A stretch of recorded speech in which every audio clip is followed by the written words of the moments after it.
Número 1. El profeta enfrentó desaliento y agotamiento. Incluso los más devotos siervos de Dios pueden experimentar desaliento y agotamiento, dejando que sus circunstancias sobrepasen su confianza diaria en Dios.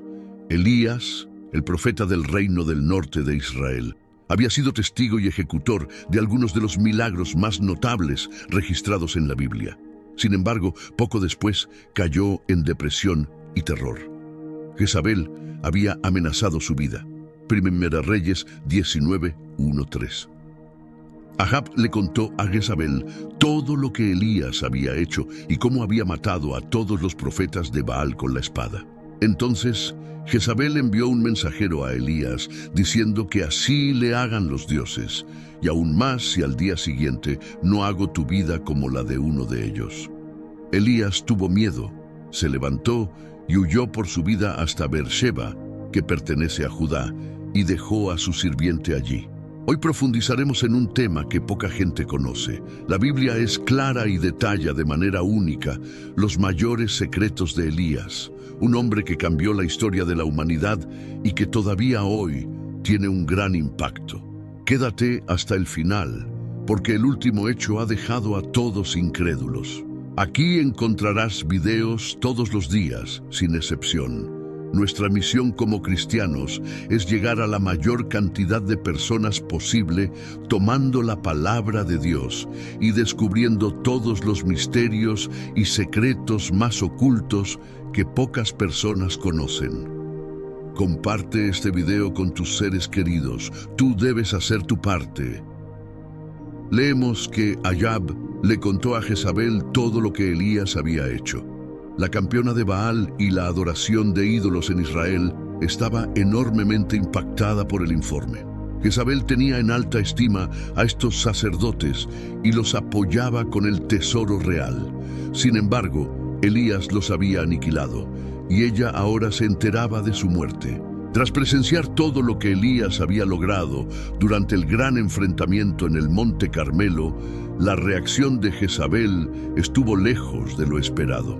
En lugar de aceptar la derrota y reconocer el poder de Yahvé, hizo un voto de matar a Elías dentro de las próximas 24 horas por exponer la mentira de la adoración a Baal y glorificar a Yahvé.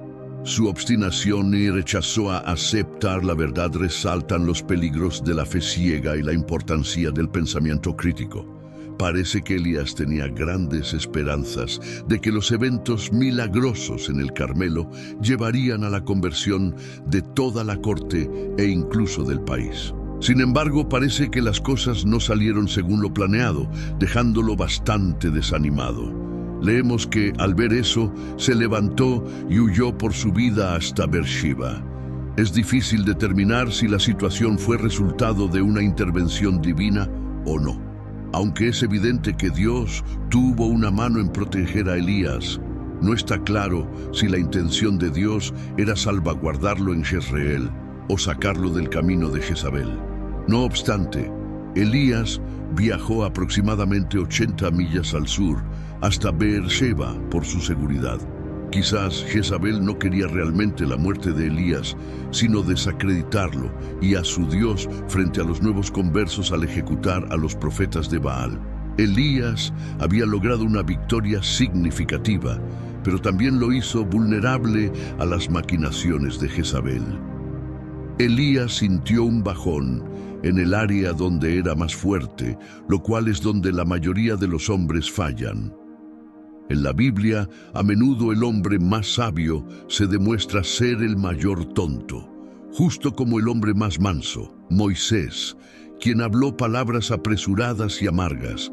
Abraham falló en su fe y Job en su paciencia. De manera similar, el hombre más valiente de todos los tiempos huyó de una mujer enfurecida. La depresión de Elías, Primera Reyes 19:4, pero él mismo fue un día de viaje al desierto, y vino y se sentó debajo de un enebro y pidió a Dios que le quitara la vida. Dijo: «Es suficiente. Ahora, oh Señor, quita mi vida, pues no soy mejor que mis padres». Elías se aisló aún más allá de la lejana ciudad de Beersheba. leemos que oró por su muerte. Este notable hombre era conocido por sus poderosas oraciones. Fue capaz de detener la lluvia y el rocío durante 3 años y medio con sus oraciones y luego hacerlas comenzar de nuevo. Sin embargo, oró por su propia muerte. Afortunadamente, la oración de Elías no fue respondida. A veces, recibir un no de Dios es mejor que recibir un sí. Leemos, es suficiente. Parece que Elías estaba expresando, no puedo hacer esto más, Señor. A pesar de su gran obra en el Monte Carmelo, que no resultó en un avivamiento nacional duradero o retorno al Señor, la naturaleza estresante y agotadora de su trabajo lo hizo sentir como si no estuviera logrando nada. Es posible que Elías esperara que los eventos en el Monte Carmelo cambiaran los corazones de Ahab, Jezabel y el liderazgo de Israel. Sin embargo, Elías pudo haber olvidado que la gente a menudo elige rechazar a Dios a pesar de la evidencia presentada ante ellos. Después de examinar lo que parecía un fracaso en su trabajo, Elías inmediatamente se culpó a sí mismo por ser indigno. Creía que el trabajo fue un fracaso debido a sus propios pecados y los pecados de sus antepasados. Es un concepto erróneo común pensar que los profetas nunca se sienten decaídos, pero la historia de Elías muestra que incluso ellos experimentan momentos difíciles. La lección aquí es que incluso los más devotos siervos de Dios pueden experimentar desaliento y agotamiento. Elías se sintió abrumado, no solo por el miedo y la fatiga, sino por la sensación de fracaso en su misión. Es importante recordar que en tales momentos uno no está solo.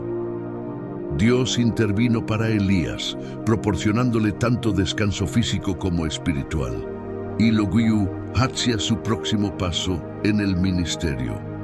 Esta narrativa nos enseña sobre la compasión de Dios, su comprensión de nuestras luchas y la importancia de confiar en Él incluso en nuestros momentos más oscuros. Número 2. Elías y los cuervos.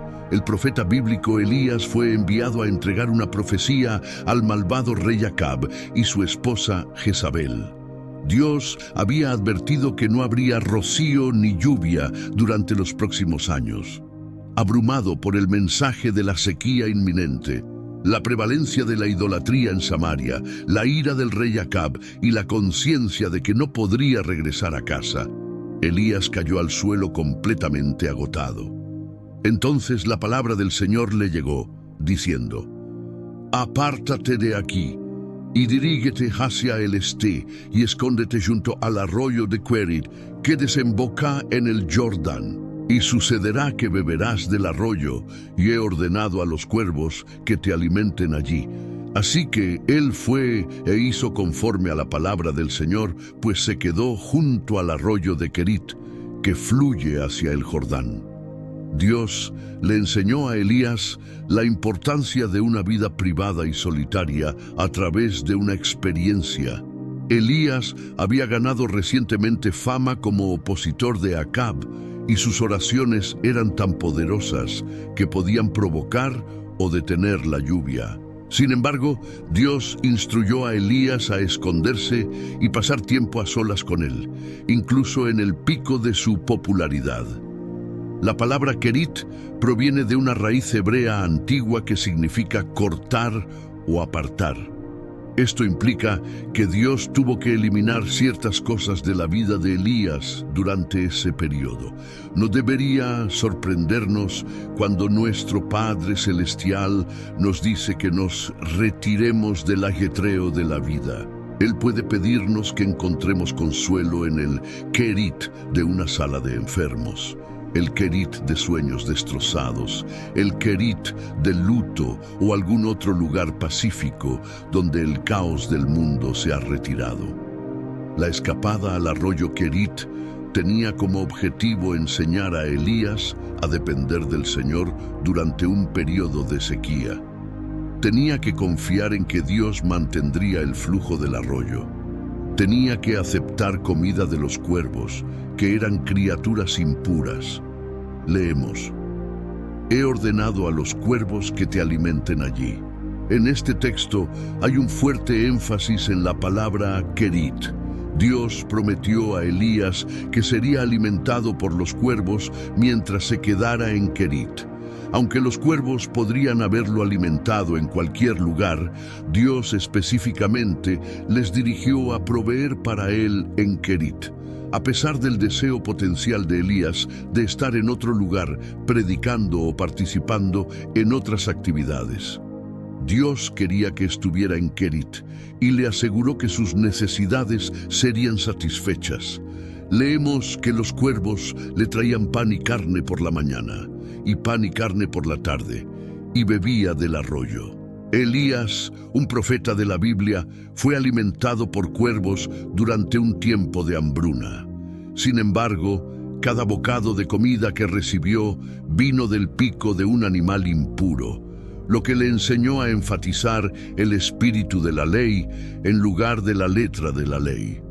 Podemos extraer dos lecciones de este evento. En primer lugar, se dio cuenta de que Dios puede usar vasijas espiritualmente impuras, como los cuervos, para traer cosas buenas a las personas.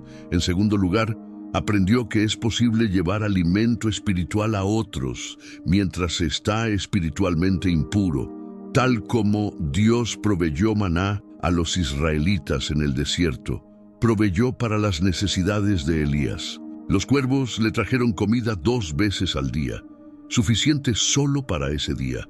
Aunque podría parecer una cantidad pequeña, Elías aprendió a confiar en la provisión de Dios y a depender de él diariamente. Número 3.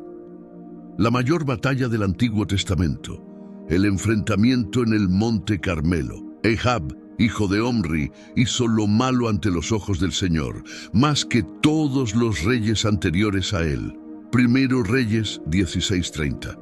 En segundo lugar, tenemos a Jezabel, esposa de Ahab, quien decidió sustituir la adoración al Señor Dios por el culto pagano a Baal. Por último, Elías, uno de los más grandes profetas de Dios, es el tercer personaje en esta narrativa. Elías entonces se presentó públicamente. Organizó una reunión con el rey Ahab 3 años después de haber declarado que no habría lluvia. 1 Reyes 18:2-16. Elías fue a presentarse ante Ahab cuando la hambruna era severa en Samaria. Ahab convocó a Abdías, gobernador de su casa, quien temía mucho al Señor. Cuando Jezabel destruyó a los profetas del Señor, Abdías escondió a 100 profetas en una cueva y les proveyó de pan y agua. Luego, Ahab le dijo a Abdías que buscaran agua para mantener vivos a los caballos y mulas, así que dividieron la tierra para explorarla. Ahab fue por un lado y Abdías por otro. Cuando Abdías encontró a Elías, lo reconoció y, por respeto, se postró rostro en tierra y dijo: «¿Eres tú, mi señor Elías?». Elías respondió afirmativamente y le instruyó a decirle a Ahab que Elías estaba allí. Elías aseguró a Abdías que se presentaría ante Ahab ese día. Cuando Ahab encontró a Elías, lo acusó de traer desastre sobre Israel. Elías, manteniéndose sereno, replicó que no era él quien causaba los problemas, sino Ahab y su casa, por abandonar los mandamientos del Señor y seguir a los Baales. En el Monte Carmelo estaba a punto de ocurrir un enfrentamiento entre 850 profetas de Baal y un solo profeta de Dios.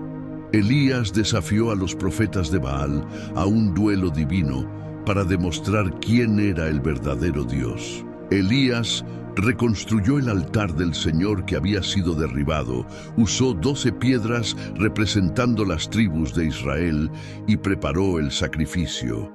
Después de que los profetas de Baal fallaran en invocar fuego de su Dios, Elías oró al Señor y el fuego divino consumió el sacrificio de Elías, demostrando que el Señor es Dios.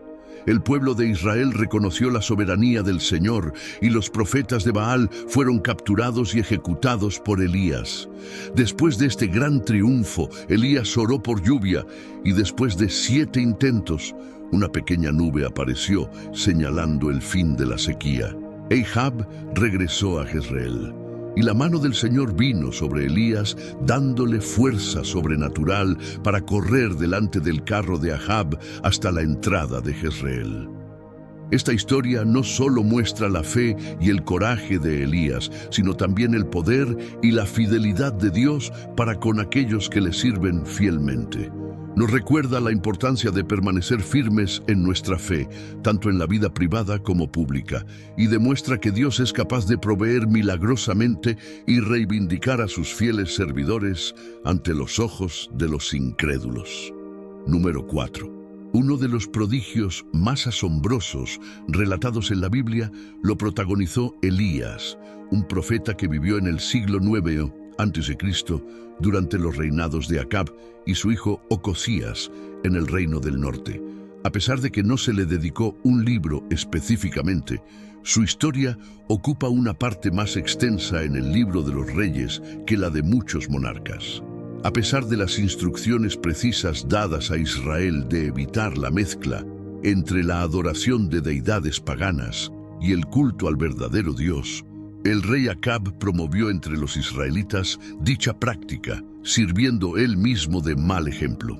Esto condujo a que la idolatría se transformara en un problema social destacado en Israel. Fue en uno de los momentos más sombríos de la historia de Israel cuando Elías recibió su llamado divino. Mirando a su alrededor, en su campamento improvisado que se había convertido en su hogar, Elías era consciente de que pronto tendría que trasladarse. Sin embargo, confiaba plenamente en que Dios lo guiaría hacia una nueva ubicación. Se preguntaba cuál sería su próximo destino. Elías se puso de rodillas para orar, como era su costumbre, y una vez más Dios le habló. Le instruyó viajar a Sarepta, donde una viuda se encargaría de él. Sarepta era una ciudad de la región fenicia, situada a lo largo de la costa del Mediterráneo, lo que implicaba que Dios quería que Elías abandonara completamente Israel. Eventualmente, el arroyo se secó, dejando a Elías sin acceso al agua. La lluvia y el rocío eran esenciales para la supervivencia de los cultivos y el ganado en Israel, pero Elías no rogó por más lluvia, aunque hubiera simplificado su existencia. Prefirió obedecer la voluntad de Dios, incluso si eso significaba soportar adversidades y dificultades. El Señor le dijo a Elías: «Levántate, ve a Sarepta de Sidón y quédate allí. He aquí, he ordenado a una viuda allí que te provea». Dios condujo a Elías hacia una ciudad gentil, desde el arroyo seco, lo cual fue un cambio inusual y desafiante para él. Dios continuó moviendo a Elías desde su hogar hacia Jezreel, Kerit y finalmente a Sarepta. Estos constantes cambios de lugar lo hicieron más fuerte y resiliente. Es relevante destacar que Elías estaba en territorio hostil y la malévola reina Jezabel provenía de esta región. A pesar de la sequía, Elías logró evidenciar el poder de Dios en una zona donde la gente adoraba a Baal, pero no podía percibir los resultados de su adoración. «Vea, he ordenado a una viuda allí que te provea». En la antigüedad, las viudas eran a menudo reconocidas por vivir en extrema pobreza. Eran marginadas y dependían de la generosidad de su comunidad local para sobrevivir. En algunos casos, incluso eran empujadas a la prostitución para subsistir. Las viudas vestían indumentaria que reflejaba su estatus social, habitualmente bajo. Viudas, huérfanos y prostitutas eran considerados de la clase social más baja y a menudo enfrentaban hambre y desamparo. Las viudas en particular vivían con el temor constante de no tener suficiente alimento, dado que sus vidas eran impredecibles. Dios mandó a Elías a una viuda gentil para recibir sustento de ella, a pesar de que permanecer junto a un arroyo seco podría parecer la opción más segura. Dios, en su inescrutabilidad, mandó a Elías hacia una viuda gentil para recibir provisiones, aunque quedarse junto a un arroyo seco podría parecer la opción más lógica. Cuando el pueblo de Jesús lo rechazó, él utilizó el ejemplo de Elías y la viuda de Sarepta para demostrar que Dios tiene el derecho de elegir a su pueblo. Lucas 4, 24, 26. Luego Elías, obedeciendo el mandato divino, se dirigió hacia Sarepta. Al llegar, encontró a una viuda recogiendo leña. A pesar de esperar posiblemente a una viuda adinerada, Dios condujo a Elías hacia una viuda gentil y pobre, cuya extrema pobreza se debía a la falta de recursos básicos, a pesar de no haber escasez de pan o leña en ese momento. La viuda elegida por Dios para alimentar al profeta desconocía este mandato divino. Esto demuestra cómo la obra de Dios a menudo permanece oculta. Aquella mañana, la viuda salió a recoger leña sin imaginar que encontraría a un huésped y que sería preparada por Dios para obedecer el mandato de alimentar a Elías. Elías, con valor y fe, solicitó agua y un pedazo de pan a la viuda, a pesar de las circunstancias que sugerían que ella no sería generosa con un extraño. Este fue un gran desafío para la fe de la viuda, quien debía dar y ofrecer a un desconocido para evitar que su hijo pereciera. Dios no solo eligió a la viuda para un milagro, sino también para servir. No fue elegida para ser salvada en la hambruna, sino para alimentar al profeta y a través de su fe y la preparación del pequeño pan, recibir la multiplicación de la harina y el aceite. La gracia de Dios elige a las personas para la penitencia, la fe, la santidad de vida, el servicio cristiano, el celo y la devoción. Cuando la viuda expresó no tener más que un puñado de harina y un poco de aceite, se enfrentó a la realidad de su pobreza extrema. Sin embargo, obedeció a Elías, confiando en la promesa de Dios, y su hogar fue alimentado durante muchos días, demostrando la fidelidad de Dios. Después de estos eventos, el hijo de la viuda enfermó gravemente y falleció, sumiendo a la viuda en un dolor más profundo. Elías tomó al niño, oró fervientemente a Dios y el niño revivió, demostrando el poder de Dios y su compasión. Este relato subraya que, incluso cuando nos sentimos limitados por nuestro pasado o circunstancias, Dios puede obrar milagros y transformar nuestras vidas. La gracia de Dios puede abrir caminos donde parecen no haberlos, inspirándonos y fortaleciéndonos a través de las Escrituras. Número 5. Un hombre que nunca murió, Elías, el profeta inmortal. La travesía de Elías fue extraordinaria.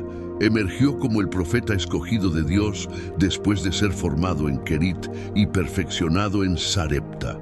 Fue poderosamente utilizado en el Monte Carmelo y ungido para presentarse ante el rey Acab en innumerables ocasiones. Incluso tuvo la compañía de su amigo Eliseo. Elías había alcanzado el cenit de las experiencias vitales, sirviendo heroicamente a Dios y manteniéndose humilde, pero estaba a punto de superar todos sus logros previos. Estaba a punto de eludir la muerte. La partida sin muerte de Elías es un acontecimiento extremadamente raro. Solo 2 personas en la historia registrada han dejado el planeta sin morir, según los registros sagrados. Solo 2 personas han sido trasladadas directamente de esta tierra a la presencia de Dios sin pasar por la muerte. El primero fue Enoc y el segundo Elías. Aquellos que crean en Cristo y estén vivos en la tierra cuando Él regrese, serán los últimos en experimentar este tipo de partida. Aunque no conocemos la fecha exacta ni la hora, sabemos que aquellos que estén vivos cuando Cristo regrese no enfrentarán la muerte. El apóstol Pablo escribe con certeza en su primera carta a los Corintios sobre esto.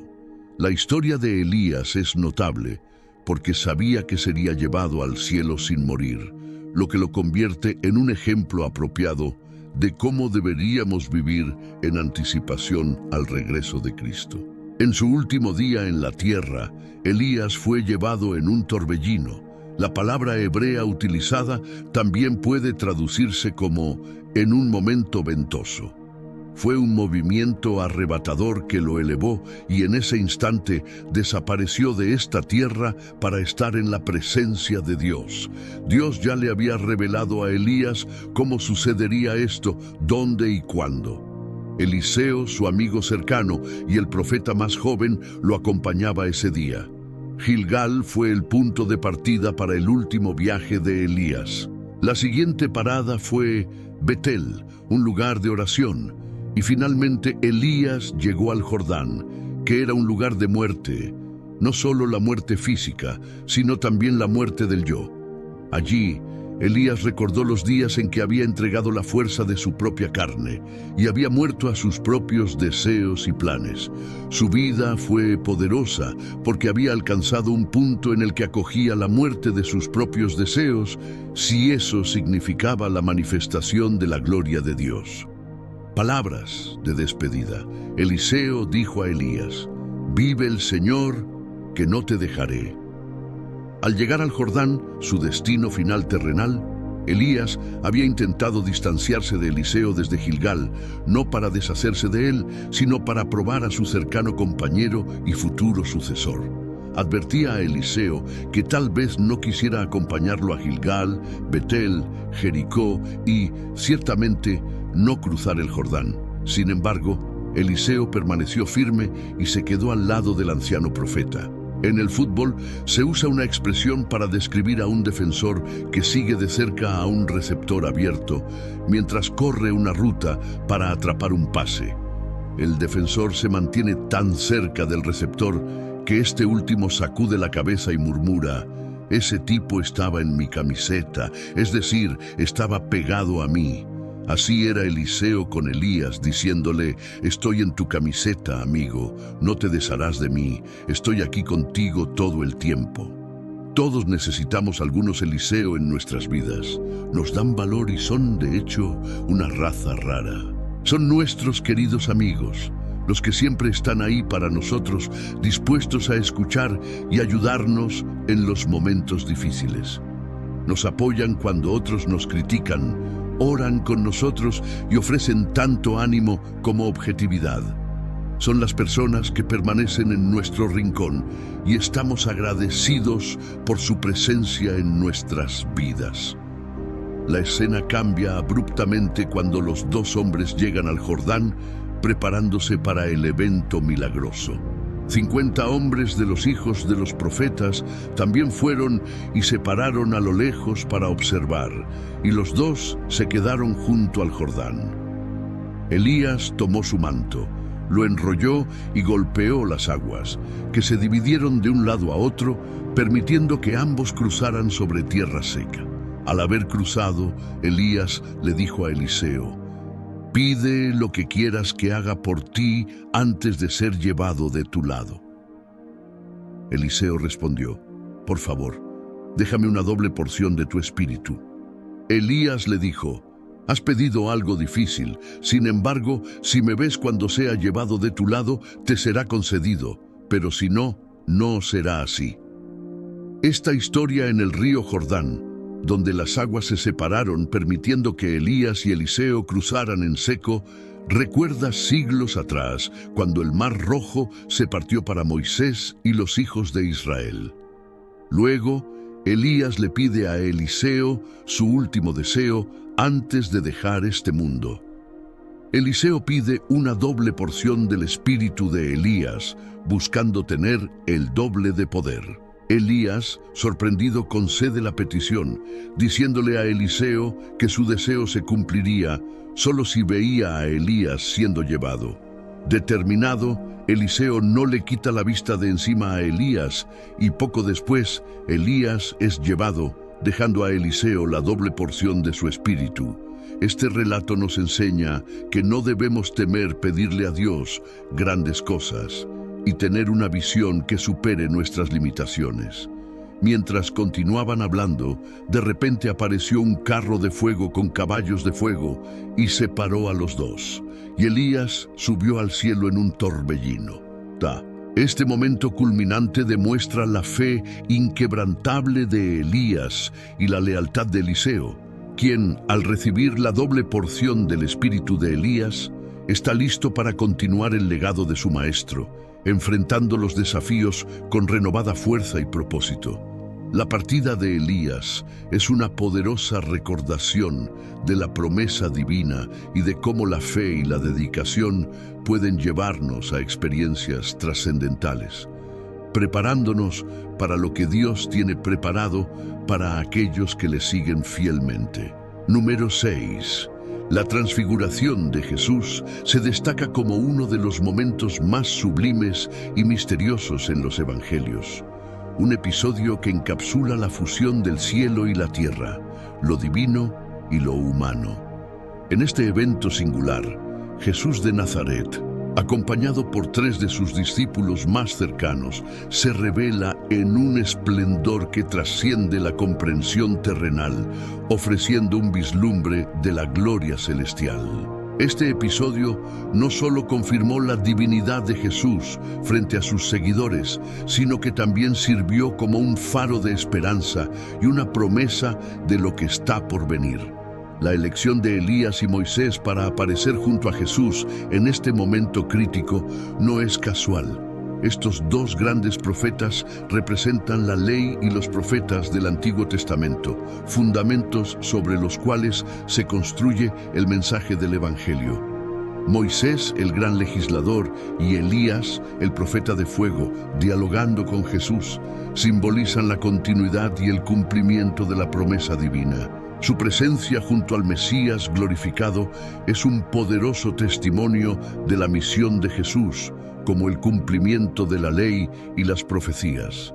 La descripción de la transfiguración, con el rostro de Jesús brillando como el sol y sus vestiduras volviéndose de un blanco inmaculado, más brillante que cualquier blanqueador terrenal podría lograr, invita a los creyentes a contemplar la pureza y la majestuosidad de la presencia divina. Pedro, Santiago y Juan, testigos de este milagro, se encuentran ante una revelación que desafía las limitaciones humanas, invitándolos a adentrarse en el misterio de la divinidad. El diálogo entre Jesús, Moisés y Elías, centrado en el éxodo que Jesús estaba a punto de realizar en Jerusalén, no es un simple intercambio de palabras, es una deliberación sobre el acto supremo de liberación que Jesús llevaría a cabo a través de su muerte y resurrección. Este éxodo no solo significaría la redención de la humanidad, sino también la inauguración de un nuevo pacto, liberando a su pueblo de la esclavitud del pecado y la muerte. La nube de gloria, o Shekinah, que envuelve a Jesús y a sus compañeros celestiales, recuerda la presencia divina que guió a los israelitas durante su éxodo de Egipto. Esta misma gloria, que una vez llenó el tabernáculo y el templo, ahora descansa sobre Jesús, señalando que Él mismo es el nuevo templo, el punto de encuentro entre Dios y el hombre. La voz del Padre, declarando a Jesús como su Hijo amado, es el sello divino de aprobación sobre su misión y su identidad. Este anuncio celeste no solo reafirma la singularidad de Jesús, sino que también insta a los discípulos y a nosotros a escucharlo, reconociendo su autoridad suprema sobre la ley y los profetas. La transfiguración, por lo tanto, no es solo un evento aislado en la vida de Jesús, es una ventana hacia la eternidad, un anticipo de la gloria venidera que Jesús promete a todos los que le siguen. Revela la transformación que espera a aquellos que se someten a la voluntad divina, sugiriendo que la glorificación es el destino final de los redimidos. Este evento prepara el escenario para la pasión y resurrección de Jesús, subrayando que el camino hacia la gloria pasa por el sufrimiento y el sacrificio. La transfiguración es, en esencia, una promesa de victoria, la confirmación de que, a pesar de las pruebas y tribulaciones, la luz de Cristo triunfará sobre las tinieblas. En última instancia, la transfiguración de Jesús es una invitación a la transformación personal. Al igual que los discípulos, somos llamados a subir la montaña, a apartarnos del ruido del mundo para encontrar a Dios en la quietud y en la oración. Es un recordatorio de que, en la presencia de lo divino, somos transformados, y que esta transformación es el precursor de la vida eterna. La historia de la transfiguración, por lo tanto, es mucho más que un relato bíblico. Es un mapa que guía al creyente hacia la comprensión más profunda de su fe y su destino. En la figura transfigurada de Jesús, vemos el destino último de la humanidad, ser transformados en la imagen de la divinidad, radiantes con la luz de la gloria de Dios. En esa escena particular, Jesús fue visitado por dos figuras notables del Antiguo Testamento, Moisés y Elías. Su aparición e interacción con Jesús demostraron que aquellos que han fallecido, como Moisés, aún son capaces de pensar y comunicarse. Moisés y Elías simbolizan a todos aquellos que componen el reino de Dios, incluyendo a quienes serán arrebatados y librados de la muerte como Elías, y a quienes pasarán y estarán con el Señor como Moisés. Además, Moisés representa la ley, mientras que Elías representa a los profetas. Juntos significan la totalidad del Antiguo Testamento. Junto con los discípulos, representan tanto el Antiguo como el Nuevo Testamento, centrados alrededor de Jesús. Durante este evento, la voz de Dios Padre interrumpe a Pedro para validar a su único hijo, el Rey de Reyes, tanto verbal como visualmente, causando que los discípulos caigan rostro en tierra, sobrecogidos por el temor ante el santo y todopoderoso Dios del cielo y la tierra. Jesús, tocándolos, les anima a no temer y, al levantar la vista, solo ven a Jesús, destacando que Él no es simplemente uno entre muchos fieles siervos de Dios, sino superior a todos. Las misiones de Moisés y Elías apuntaban hacia Cristo, con toda la Escritura enfocándose en Él. Al descender de la montaña, Jesús les instruye a no contar lo visto hasta que Él resucite de entre los muertos, evitando confusión entre la multitud y manteniendo el mensaje del reino centrado en la fe en el Rey resucitado. Los discípulos, preguntando sobre la necesidad de que Elías venga primero según los escribas, reciben la aclaración de Jesús de que Elías ya había venido, refiriéndose a Juan el Bautista, quien preparó el camino en el espíritu y poder de Elías. La presencia de Moisés y Elías en la transfiguración es significativa, marcando la ley y los profetas cumplidos en Jesús, con el Padre Celestial confirmando aún más el llamado y la filiación de Jesús, ofreciendo una visión maravillosa del reino venidero de Jesús. Los dos testigos son descritos en el libro de Apocalipsis como dos personas asignadas por Dios para realizar una tarea especial durante el periodo de la tribulación, según se encuentra en Apocalipsis 11, 3, 12. Se nos dice que tendrán el poder de profetizar durante 1260 días vestidos de silicio. Estos son simbolizados como dos olivos y dos candeleros, presentes ante el Dios de la tierra. Se destaca su capacidad de defensa, ya que si alguien intenta dañarlos, fuego sale de su boca y devora a sus enemigos, y aquel que desee hacerles daño deberá ser eliminado de esta manera. En los anales del cristianismo, la figura del apóstol Juan emerge como un faro de esperanza y revelación. Exiliado en la isla de Patmos, este profeta fue elegido para recibir y registrar visiones que desentrañarían los misterios del fin de los tiempos. Entre estas visiones, el libro de Apocalipsis nos presenta un enigma fascinante. Así, la aparición de dos testigos en la ciudad de Jerusalén. Estos personajes no son meros espectadores del drama apocalíptico, sino protagonistas activos, dotados de un mandato divino para profetizar a naciones, pueblos y reyes en un mundo que se precipita hacia su conclusión. La mención de mis dos testigos en el texto sagrado no solo introduce a estos enigmáticos personajes, sino que también subraya la importancia de su misión. Vestidos de cilicio, un símbolo de penitencia y arrepentimiento, llevan un mensaje de salvación y advertencia. No son simples predicadores, son portadores de un testimonio divino, encargados de llamar al mundo al arrepentimiento durante un periodo crítico de 1260 días, enfrentando adversidades inimaginables con una fortaleza sobrenatural. La protección divina que se les otorga es reminiscencia de los milagros que acompañaron al profeta Elías. Como él, que cerró los cielos para que no lloviera durante años y luego los abrió nuevamente con su oración, estos testigos ejercerán poderes prodigiosos, desafiando a sus adversarios y demostrando la soberanía de Dios incluso en los momentos más oscuros. La especificidad de su género, indicada por los pronombres masculinos en el griego antiguo, sugiere una tradición profética continuada, en la que hombres elegidos son llamados a ser la voz de Dios en la tierra. La misión de estos dos testigos es, por tanto, central en la narrativa escatológica de Apocalipsis. No solo continúan la labor profética iniciada por Juan en Patmos, sino que también preparan el escenario para el acto final de la historia de la salvación. Su presencia en Jerusalén, el epicentro de la fe judía y cristiana, no es casual.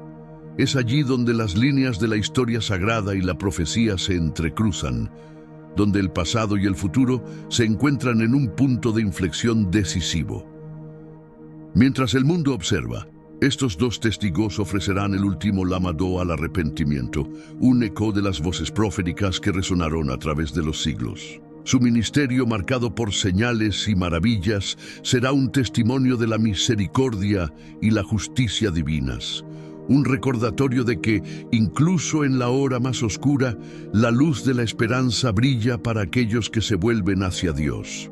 En última instancia, la historia de estos dos testigos es una invitación a la reflexión y la conversión. A través de su ejemplo, somos llamados a considerar nuestra propia relación con lo divino, a reconocer la presencia y el poder de Dios en medio de las tribulaciones. Es una historia que, aunque arraigada en el misterio, habla a cada corazón con una urgencia que trasciende el tiempo y el espacio, recordándonos que el final de todas las cosas no es un final, sino el umbral de una nueva y gloriosa eternidad.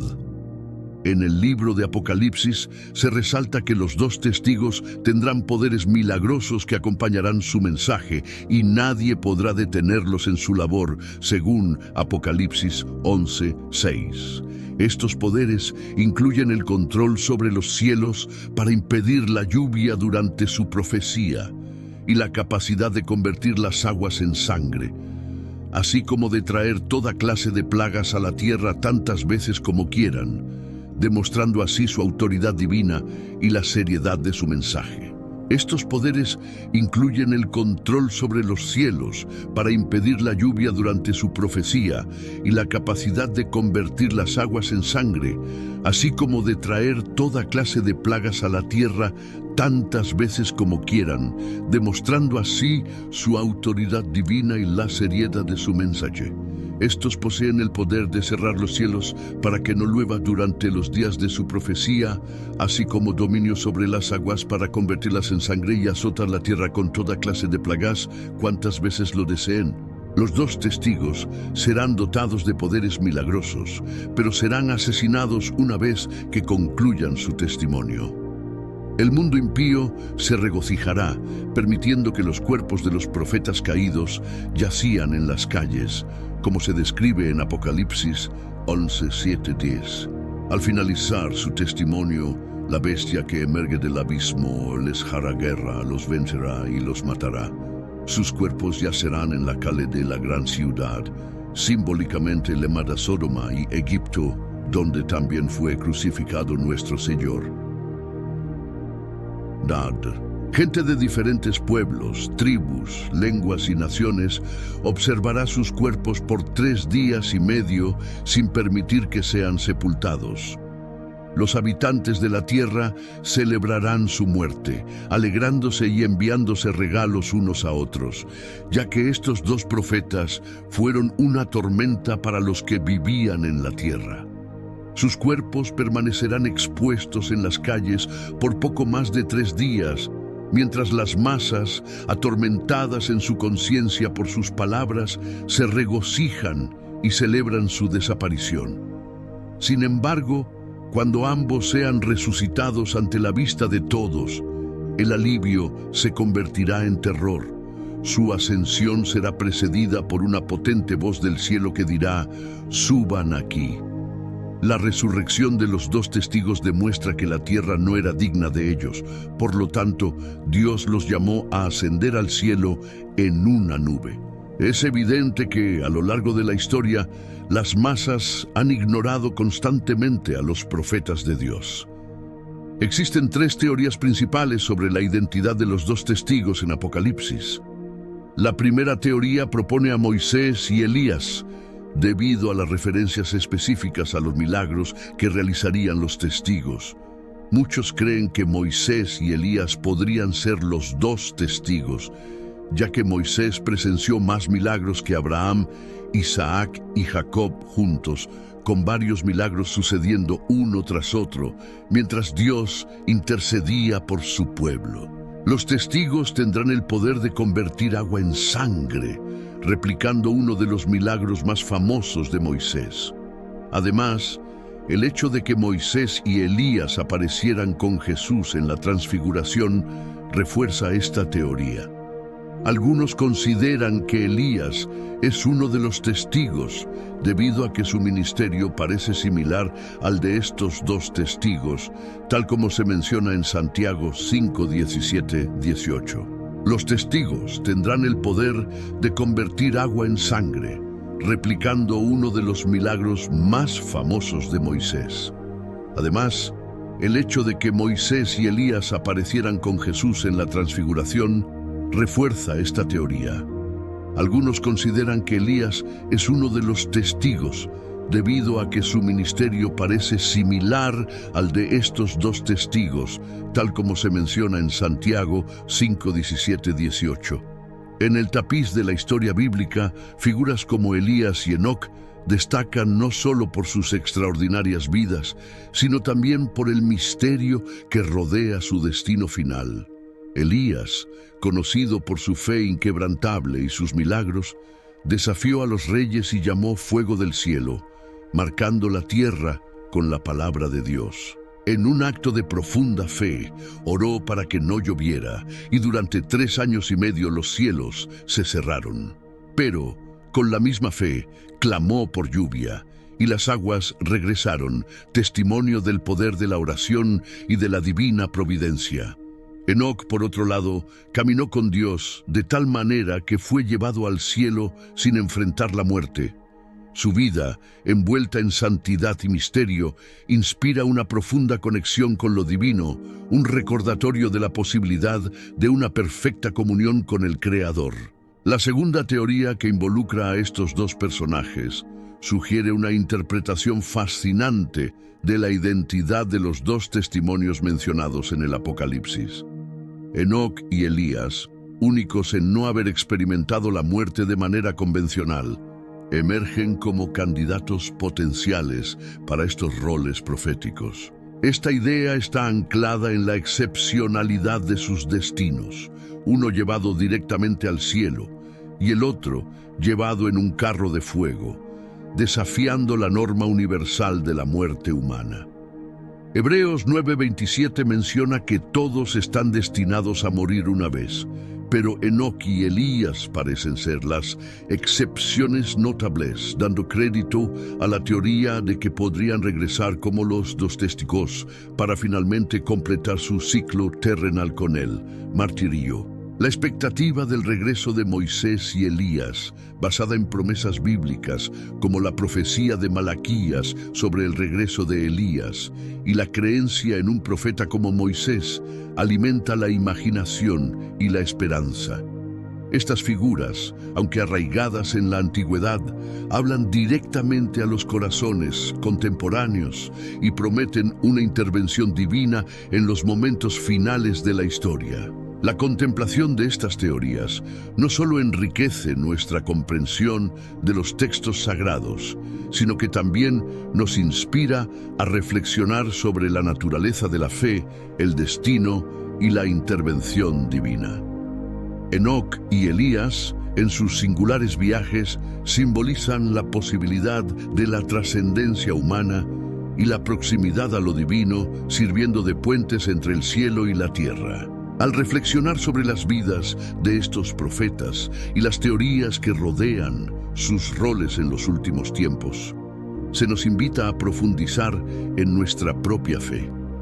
Su historia nos desafía a buscar una relación más íntima con Dios, reconociendo que incluso en las narrativas más misteriosas hay lecciones profundas sobre la confianza, la obediencia y la esperanza de la redención. Así, la teoría de Enoc y Elías como dos testimonios nos ofrece una visión rica y multifacética de la fe bíblica, una invitación a explorar las profundidades de la espiritualidad y la promesa divina.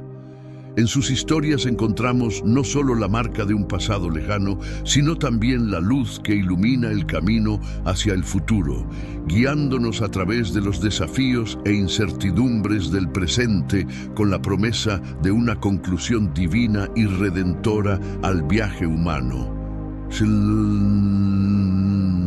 En las Escrituras y en las tradiciones que rodean el final de los tiempos, encontramos historias fascinantes y figuras enigmáticas que capturan nuestra imaginación y agitan nuestra curiosidad.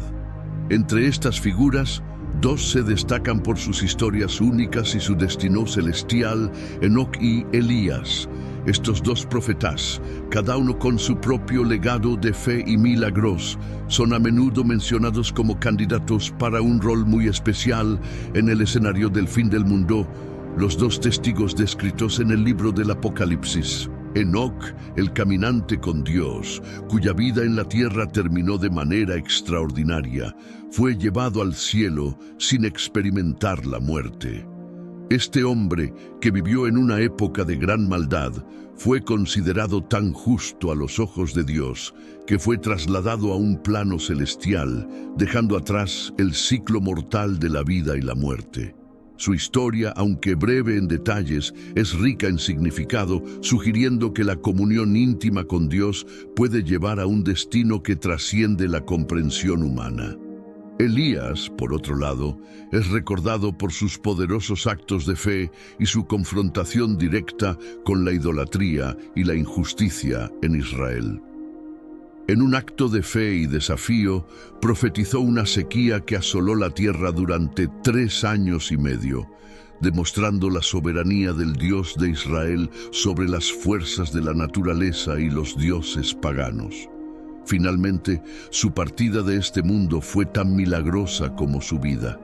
Fue llevado al cielo en un torbellino, en un carro de fuego tirado por caballos de fuego, un evento que dio Una impresión indeleble en aquellos que fueron testigos y en las generaciones futuras. La singularidad de sus partidas de la Tierra plantea preguntas fascinantes sobre su papel en los eventos futuros.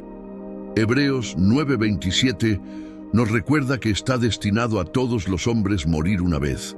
Pero la historia de Enoc y Elías sirve como un recordatorio de que en los planes de Dios siempre hay espacio para la excepción, para el milagro que desafía las leyes naturales. Estas excepciones han llevado a algunos a especular que, dado que ni Enoc ni Elías experimentaron la muerte de manera convencional, podrían ser los dos testigos mencionados en Apocalipsis, destinados a regresar a la tierra para cumplir una misión divina antes de enfrentar la muerte. Esta teoría encuentra su atractivo en la idea de que su trabajo inacabado y su destino único los preparan de manera única para este papel profético en los últimos días. Hay una tercera teoría que abre el escenario a posibilidades aún más amplias. Apocalipsis 11 nos habla de dos testigos que realizarán señales y maravillas, enfrentarán persecución y finalmente serán martirizados por su testimonio. Pero el texto no nombra específicamente a estos dos individuos, lo que ha llevado a algunos a sugerir que podrían ser creyentes ordinarios, a quienes Dios ha elegido y empoderado para esta tarea monumental.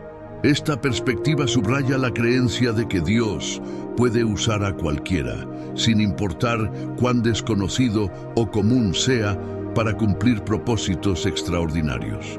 La idea de que dos creyentes anónimos puedan ser elevados a una posición de tal influencia y poder es a la vez humilde y exaltante. Nos recuerda que en el reino de Dios no son siempre los grandes y poderosos quienes realizan las tareas más cruciales, sino a menudo aquellos que el mundo considera débiles o insignificantes. Esta posibilidad nos invita a mirar más allá de las figuras históricas y a considerar cómo Dios trabaja a través de todas las personas, en todas las épocas, para cumplir su voluntad. Cada teoría sobre la identidad de los dos testigos trae consigo una riqueza de imaginación y reflexión teológica. Ya sea que consideremos a Enoc y Elías, con sus destinos celestiales únicos, o a dos creyentes del tiempo del fin, cuyos nombres aún no conocemos, estas figuras representan la fe inquebrantable y el poder de Dios para preservar y usar a sus fieles en medio de la tribulación. La historia de los dos testigos, sea cual sea su verdadera identidad, es una historia de esperanza y de triunfo divino.